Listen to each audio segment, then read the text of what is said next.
let's learn how to crochet the mini block stitch. We're going to start by making our foundation chain. So make a slip knot using your preferred method. This is how I like to make my slip knots. And then your starting chain needs to be an even number. It can be any length you want it to be as long as it is an even number. So for the purposes of this tutorial, I'm going to make a starting chain of, let's say, 12. So there's my chain of 12 and we're ready to start row 1. To start row 1, make a single crochet in the second chain from the hook. So we're skipping this chain here, making a single crochet into this second chain. It doesn't matter what bit of the chain you go under. You can go under 1 loop or 2 loops here. It's down to personal preference. I prefer to go under 2 loops like that, and then work a single crochet. Now chain 1, skip the next chain and make a single crochet in the chain after that. And we're going to repeat this all the way along our chain. So making a chain of 1, skipping 1 chain and making a single crochet in the chain after that. So repeat this all the way along until you reach the end of your chain. Your final stitch should be a single crochet, and I'll meet you at the end of row 1. So this is what your first row of crochet should look like. We're alternated between single crochets and chains. Now we're ready to start row 2. So you have 2 choices before we start row 2. You can either change colour every row, which is what I'm going to do, or you can continue on with the same colour. If you're going to continue on with the same colour, make a chain of 3 here, then turn your crochet over, ready to start row 2. But if you're wanting to change colour, I will show you how to do that now. We're going to fasten off and cut our yarn just like we would normally. So I've made a chain of 1 here just because I like the security of that extra chain of 1. Then cut the tail to approximately 6 inches. Use the hook to pull that tail through that chain and give it a pull to tighten. And now we've fastened off that colour. We can now select our second colour.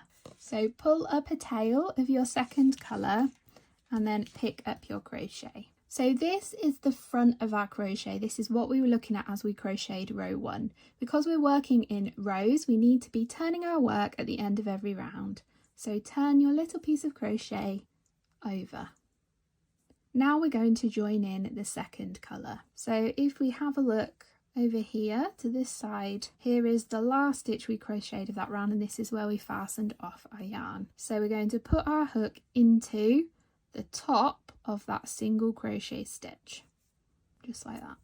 Then lay our colour across our hook, grab it and pull it up through to pull up a loop, ready to start row 2.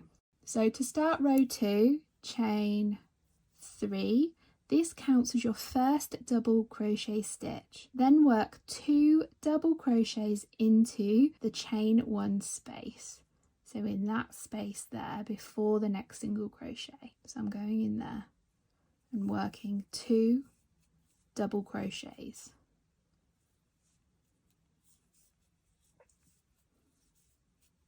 So there's my 2 double crochets into that chain 1 space.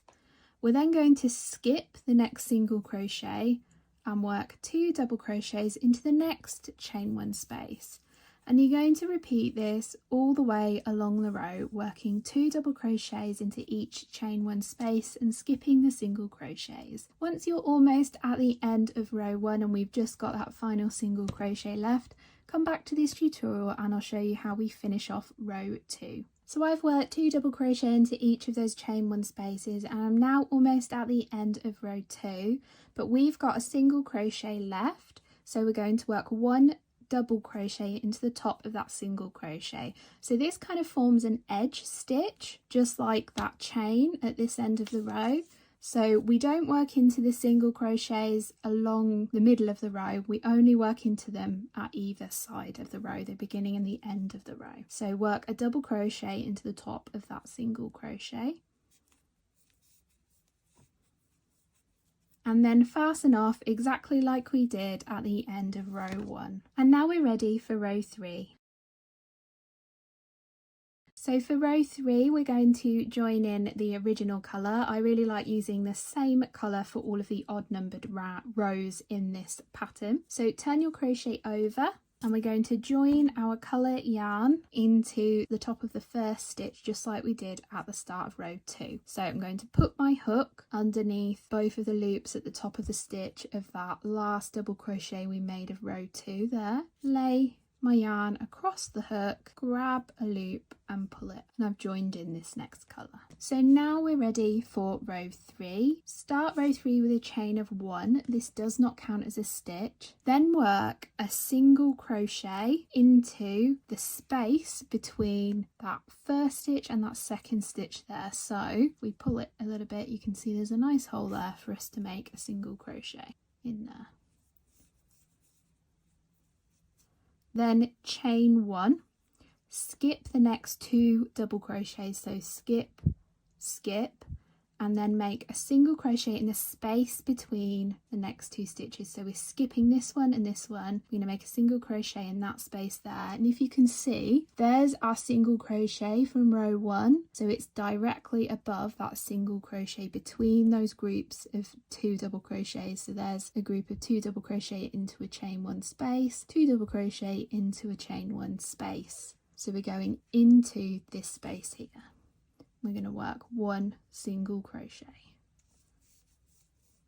and we're going to repeat this across the row.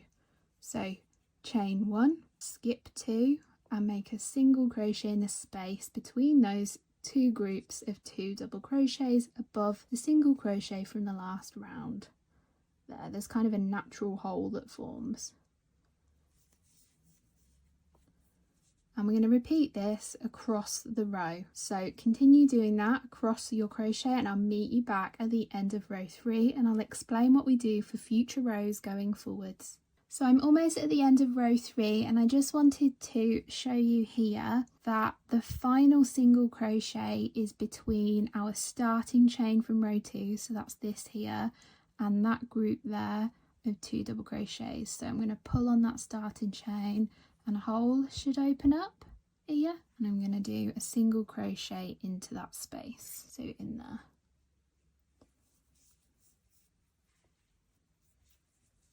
And then fasten off this colour. So this stitch pattern is actually a 2-row repeat, so you're going to repeat rows 2 and row 3 over and over again until your piece of crochet is the size that you want it to be. As you can see, where we make those single crochet stitches, they're all kind of stacked up on top of each other, so that gives you sort of a guideline of where you're putting your hook for those single crochets on future rows. So I hope you've enjoyed this easy stitch tutorial. This is the first video in a new series on my channel where we're exploring lots of beginner friendly crochet stitches. If that sounds great to you, do hit that subscribe button and tick the notification bell so you get notified every time I upload a new stitch tutorial. I'll see you again in another tutorial.